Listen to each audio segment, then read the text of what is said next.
Japon, les 13 condamnés à mort de la meurtrière secte Aum ont été pendus. Les 13 condamnés à mort de la meurtrière secte Aum, responsable de l'attentat au gaz sarin dans le métro de Tokyo en 1995, ont tous été exécutés, a annoncé jeudi le gouvernement japonais après la pendaison en début de matinée des 6 condamnés restants. J'ai ordonné ces exécutions après avoir mûrement réfléchi, a déclaré devant la presse la ministre de la Justice Yoko Kamikawa. Selon elle, les meurtres perpétrés par la secte ne doivent plus jamais se produire, et la sentence de mort était inévitable. Aum est responsable de l'attentat au gaz sarin qui avait tué 13 personnes et en avait intoxiqué 6300 autres dans le métro de Tokyo en 1995. Cette organisation créée par le gourou Shoko Asahara, de son vrai nom Shizuo Matsumoto, est tenue au total pour responsable du décès de 29 personnes et de 6500 blessés.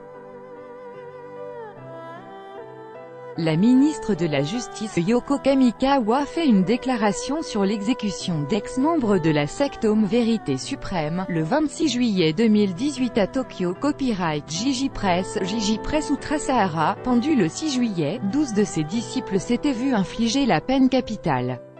Ils sont désormais tous morts.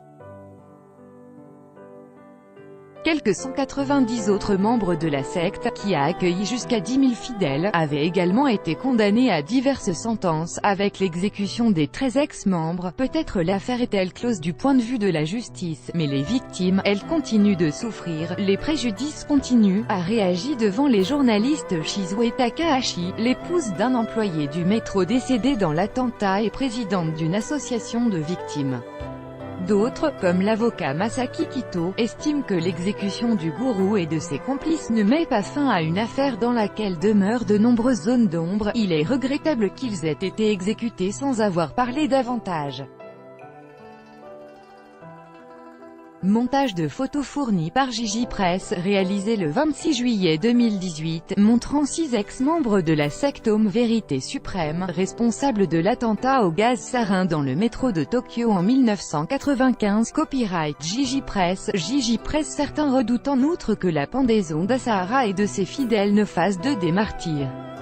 Les craintes existent qu'Asahara soit vénéré comme un dieu. Je pense que nous devons rester vigilants, a mis en garde Minoru Kariya, fils de Kiyoshi Kariya enlevé et tué par la secte Aum en 1995. Nouvelle ère. Plusieurs des enfants du gourou sont des fidèles d'une secte qui a succédé à Aum. Ils auraient voulu récupérer ses cendres mais après une querelle de quelques jours, la fille cadette d'Asahara, qui n'est membre d'aucune organisation occulte et veut que cette affaire se termine au plus vite, a accepté de récupérer ses restes. Shoko Asahara. Copyright AFP, Gal Roma. Il a fallu 23 ans depuis l'attentat pour que la sanction soit réalisée, les autorités ayant attendu que s'achève en début d'année le dernier procès impliquant des ex-membres d'Aum. La loi japonaise précise que les condamnés à la peine capitale doivent être exécutés dans les 6 mois suivant la confirmation de leur sentence, mais dans la pratique ils restent souvent des années dans l'antichambre de la mort. Selon les médias nippons, le gouvernement voulait cependant en finir avec les condamnés à mort de la secte, dont les meurtres ont entaché l'ère Eisei, celle de l'actuel empereur Hirohito, avant l'abdication du souverain prévue en avril prochain et l'intronisation de son fils qui ouvrira une nouvelle ère impériale.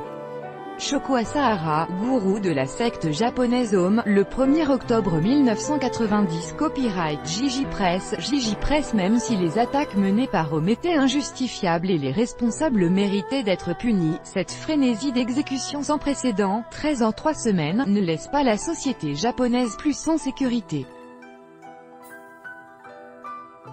Les pendaisons ne parviennent pas à expliquer pourquoi les gens ont été attirés par un gourou charismatique avec des idées dangereuses, a réagi Hiroka Shoji, chercheur du groupe Amnesty International. L'organisme déplore que, sans en débattre réellement, le Japon continue de pratiquer la peine de mort en disant que les exécutions sont inévitables parce que le public l'exige, les sondages montrant en effet qu'une majorité de Japonais soutiennent ce type de sentence. Tout droit de reproduction et de représentation réservé. Copyright 2018, Agence France Presse.